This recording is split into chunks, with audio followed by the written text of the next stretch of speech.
ಕರಾವಳಿ ಜಿಲ್ಲೆಗಳು ಹಾಗೂ ದಕ್ಷಿಣ ಕರ್ನಾಟಕದಲ್ಲಿ ಮಳೆ ಆರ್ಭಟ ತಗ್ಗಿದೆ. ಚಂಡಮಾರುತವು ಶಾಂತವಾಗಿದೆ. ಬೆಂಗಳೂರು ಸೇರಿದಂತೆ ಇತರೆ ದಕ್ಷಿಣ ಒಳನಾಡಿನ ಜಿಲ್ಲೆಗಳಲ್ಲಿ ಬಿಸಿಲು ಕಾಣಿಸಿದೆ. ಇಂದು ದಕ್ಷಿಣ ಕನ್ನಡ, ಉಡುಪಿ, ಉತ್ತರ ಕನ್ನಡ ಜಿಲ್ಲೆಗಳಲ್ಲಿ ಬಹುತೇಕ ಸ್ಥಳಗಳಲ್ಲಿ ಮತ್ತು ಕೊಡಗು, ಶಿವಮೊಗ್ಗ, ಚಿಕ್ಕಮಗಳೂರು, ಹಾಸನ, ಮೈಸೂರು ಜಿಲ್ಲೆಗಳಲ್ಲಿ ಕೆಲವು ಸ್ಥಳಗಳಲ್ಲಿ ಹಗುರದಿಂದ ಸಾಧಾರಣ ಮಳೆಯಾಗುವ ಸಾಧ್ಯತೆ ಇದೆ.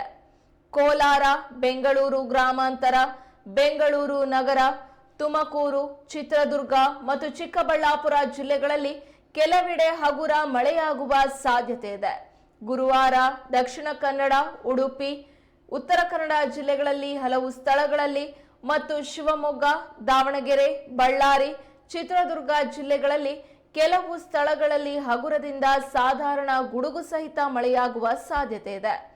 ಕೊಡಗು, ಹಾಸನ, ಮೈಸೂರು, ಬೆಂಗಳೂರು ಗ್ರಾಮಾಂತರ, ಬೆಂಗಳೂರು ನಗರ, ತುಮಕೂರು ಜಿಲ್ಲೆಗಳ ಕೆಲವು ಸ್ಥಳಗಳಲ್ಲಿ ಮತ್ತು ಕಲಬುರಗಿ, ಬೆಳಗಾವಿ, ರಾಯಚೂರು, ಬೀದರ್, ಧಾರವಾಡ, ಕೊಪ್ಪಳ, ಹಾವೇರಿ, ಗದಗ ಜಿಲ್ಲೆಗಳ 1 ಅಥವಾ 2 ಸ್ಥಳಗಳಲ್ಲಿ ಹಗುರ ಮಳೆಯಾಗುವ ಸಾಧ್ಯತೆ ಇದೆ.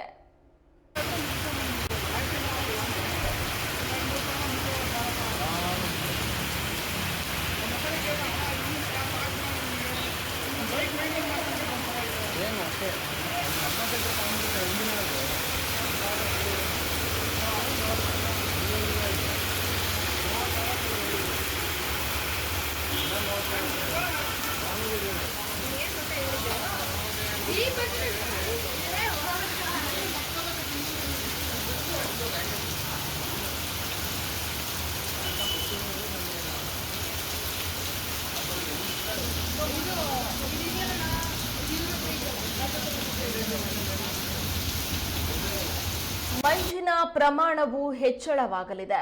ಶನಿವಾರದ ನಂತರ ಮಳೆಯ ಪ್ರಮಾಣ ಇಳಿಕೆಯಾಗಲಿದೆ ಎಂದು ಹವಾಮಾನ ಇಲಾಖೆ ಮಾಹಿತಿ ನೀಡಿದೆ.